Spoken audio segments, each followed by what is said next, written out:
Hello viewers, কেমন আছো সবাই? আশা করি সবাই খুব ভালো আছো। আমিও খুব ভালো আছি। আমি জন্মদিনের ভিডিওগুলি 3টি পার্টে সাজিয়েছি। প্রথম পার্টে তোমরা দেখেছো দুপুরবেলা আমরা কি খাওয়া দাওয়া করেছিলাম।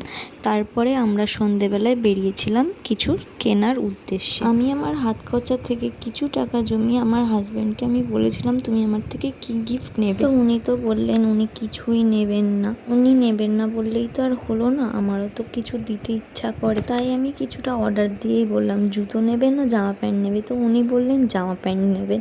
তো বন্ধুরা, আমার হাজব্যান্ড না নিজে থেকে নিজের জন্য কোনোদিনই কিছু কেনে না যতক্ষণ না আমি কিনে দিই। কিন্তু ওর যখনই আমাদের জন্য কিছু কিনতে ইচ্ছা করে ও সেটা নিয়ে চলে আসে। যাই হোক, জামা প্যান্ট কিনে এখানে চলে এসেছিলাম কেক কিনতে। কেক কেনা হয়ে গেলে মায়ের জন্য একটা পেস্ট্রি কেক নিয়ে মাকে সেটা দিয়ে আমরা চলে যাই বাড়ি। এই ভিডিওটা এইটুকুই রইলো। কেক কাটার ভিডিওগুলি তোমাদের সাথে পরের পার্টে শেয়ার করব। তোমাদের যদি আমার ভিডিও ভালো লেগে থাকে তাহলে পেজটিকে ফলো করে লাইক কমেন্ট শেয়ার করে দিও। আর ইউটিউব থেকে দেখে থাকলে চ্যানেলটিকে সাবস্ক্রাইব করে পাশে থাকা বেল আইকনটিকে অন করে দিও। তো এখনকার মতো এইটুকুনি, দেখা হচ্ছে নেক্সট ভিডিওতে। ততক্ষণের জন্য টাটা বাই বাই। সবাই ভালো থেকো, সুস্থ থেকো, আর সবাই পূর্ণিমা ব্লগে নজর রেখো।